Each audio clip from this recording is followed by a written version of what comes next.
ini artinya orang itu belum bertobat.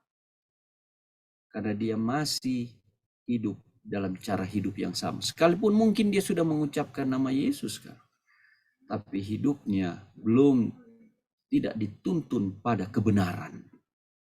Ya. Kalau memuliakan Allah harus bertobat. Dia harus menunjukkan bahwa karakternya adalah serupa dengan tabiat Kristus. Itulah memuliakan Kristus.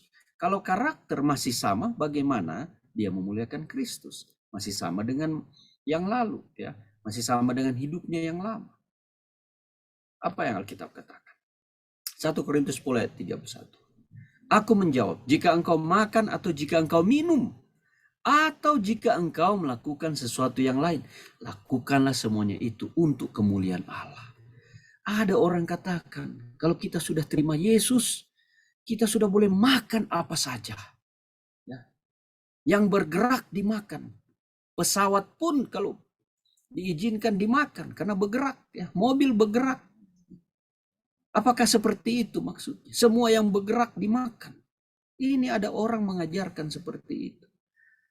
Tapi Tuhan katakan tidak. Kalau kita memuliakan Allah dengan tubuh kita yang suci ini, Tuhan katakan ada makanan-makanan yang najis dan ada makanan yang apa? Tidak najis, yang halal dan haram. Halal dan haram. Ada perbedaan. Ya. Tidak semuanya boleh kita makan. Bahkan di ayat ini bilang, kalau kita mau makan dan minum harus memuliakan Allah. Jangan kita merusak Ka'bah Allah. Karena Roh Kudus senang tinggal di dalam diri. Sehingga tidak boleh memasukkan yang najis. Ya. Allah sangat jelas memberitahu dalam firman-Nya mana yang kita harus makan dan mana yang harus kita minum, mana yang tidak boleh dimakan, tidak boleh diminum. Ada prinsipnya. Ya, jelasnya di dalam Imamat pasal 11. Kita boleh temukan di sana prinsip untuk makan makanan yang sesuai dengan kehendak Allah, yang memuliakan Allah. Ya, jangan sampai menjadi orang Kristen yang dulu kita tidak makan haram, setelah menjadi Kristen malah kita yang merendahkan kemuliaan Allah dari dalam diri kita. Ya, jangan sampai salah ajaran. Ya. 1 Petrus 1:17 berkata, kalian menyebut Allah itu Bapa pada waktu kalian berdoa kepadanya. Nah, Allah itulah yang menghakimi manusia setimpal dengan perbuatan masing-masing tanpa pandang bulu. Sebab itu selama kalian masih ada di dunia ini, hendaklah kalian mengagungkan Allah di dalam hidupmu. Jadi inilah yang memuliakan Allah, ya. Dengan apa? Perbuatan, ya. Allah melihat apakah orang yang sudah bertobat mengaku bertobat, dia melakukan apa yang kehendak Allah kehendaki, ya. Perbuatan dia seturutkah dengan apa yang Tuhan perintahkan, ya. Karena Allah akan apa? Menghakimi sesuai perbuatan kita. Bukan saja pengakuan. Tetapi kalau perbuatan tidak selaras dengan pengakuan, itu artinya kita apa? Pendusta. Ya. Kita tidak selaras dengan pengakuan kita, dengan firman Tuhan. Ya. Inilah maksud Allah di dalam memuliakan Tuhan, takut akan Tuhan, ya, menghormati Tuhan dengan menuruti perintahnya dan melakukan, ya, hidup sesuai dengan kehendak Tuhan. Apapun yang kita lakukan, kita harus memuliakan Allah. Jadi kemudian kita masuk kepada poin kedua. Memberitakan bahwa karena telah tiba saat penghakimannya. Ya. Bagi yang sudah belajar nubuatan 2300 petang dan pagi, ini sudah tahu tentunya, ya, tentang hari penghakiman. Dan tentu ini ada kaitan dengan Wahyu pasal yang ke-10, ya. kita sudah pelajari. Nah, mari kita review sedikit tentang saat penghakiman, waktu penghakiman itu. Di dalam Daniel 8 ayat 14, Wahyu ini kitab kembaran dengan Daniel, ya, di mana Daniel ini Tuhan suruh ke Daniel untuk meterai kitab ini. Kemudian di akhir zaman orang akan apa? Membuka meterai ini. Jangan dimeteraikan, orang akan mempelajari, memahami. Nah, kita telah tiba di akhir zaman. Sekarang kita bisa memahami apa itu nubuatan, misteri dari kitab Daniel ini. Di dalam Daniel 8:14 berkata, maka ia menjawab, sampai lewat 2300 petang dan pagi, lalu tempat kudus itu akan dipulihkan dalam keadaan yang wajar. Ya. Jadi kata-kata kunci di sini adalah 2300 petang dan pagi. Ya.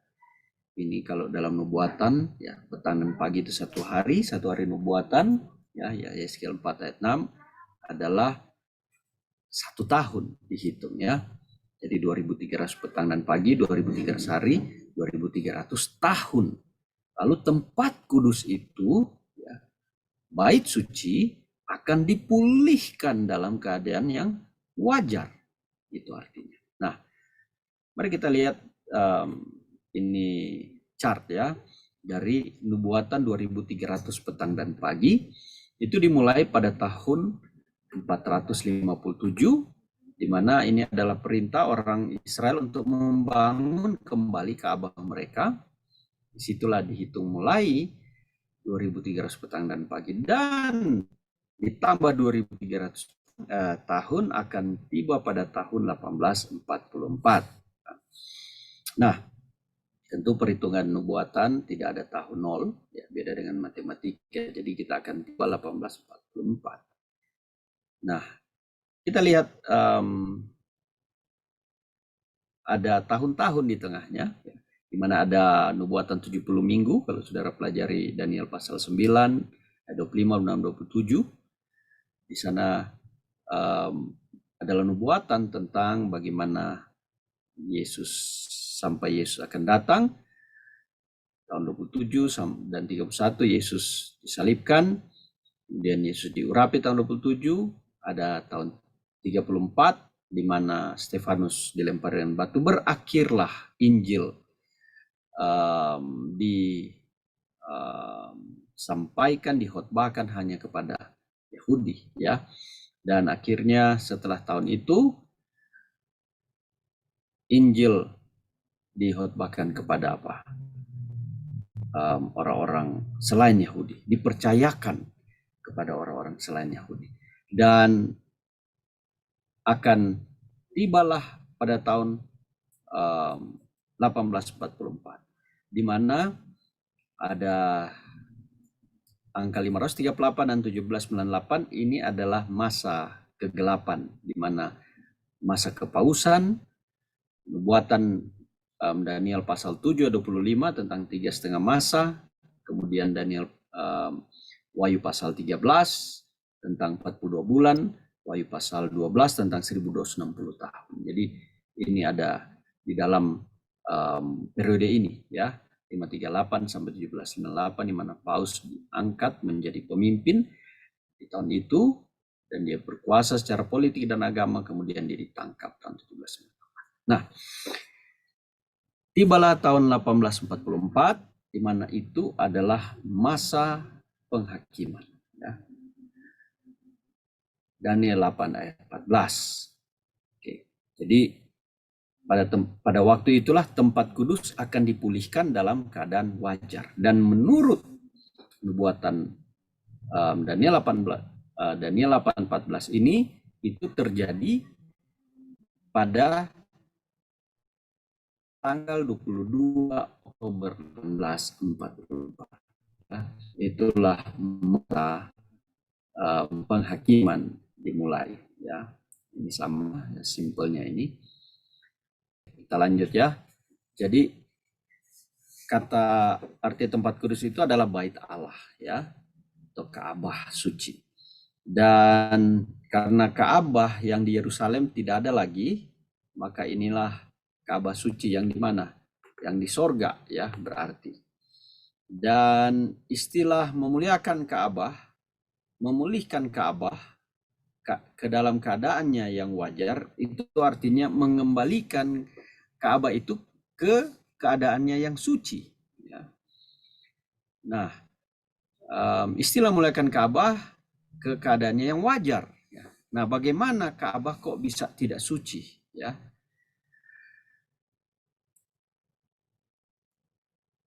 Nah, kalau kita pelajari dari kitab Imamat tentang fungsi dari Ka'bah, di mana setiap hari kalau ada orang Israel yang berbuat dosa, maka dia akan membawa hewan kurban untuk dipersembahkan sebagai korban dosa.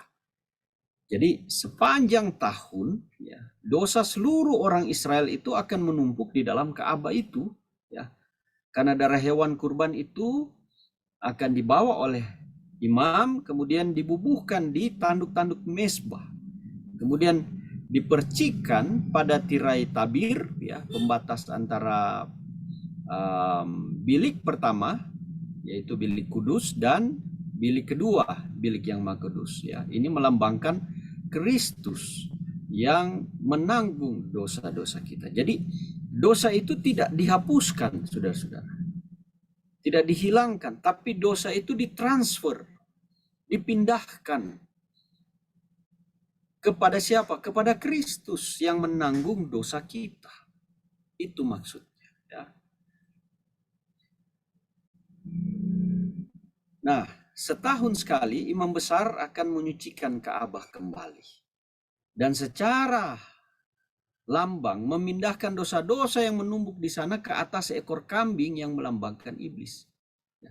Jadi Yesus menanggung dosa kita, tetapi dosa itu setan akan dituduhkan sebagai penyebab dosa, ya, sehingga kepada setan inilah dosa, ya, ditimpakan kepadanya, ya, dipindahkan ke seekor kambing yang melambangkan iblis. Dialah sebab penyebab dosa, dia yang harus membawa dosa-dosa ini dan dibinasakan bersama-sama. Dan kambing itu dilepaskan ke tempat yang kosong yang tidak berpenghuni. Itulah yang dilakukan oleh imam di setahun sekali, ya. Di saat itu disebut seorang imam besar menyucikan Ka'bah kembali. Ya. Simbol-simbol dosa itu dipindahkan ke seekor kambing. Nah, begitulah proses penyucian, ya, Ka'bah kembali. Bagaimana dengan kenyataan dari simbol ini? Jadi sejak Yesus mati di salib, upacara kurban untuk dosa di dunia ini berhenti. Yang saat itu ketika Yesus mati, tabir tirai di Ka'bah itu robek, ya, tidak berlaku lagi. Disinilah yang dikatakan di dalam Efesus pasal 2 ayat 15 bahwa hukum Taurat itu sudah dipalangkan, ya. Jadi hukum Taurat mana? Hukum upacara. Semua yang berbicara tentang simbol-simbol, ya,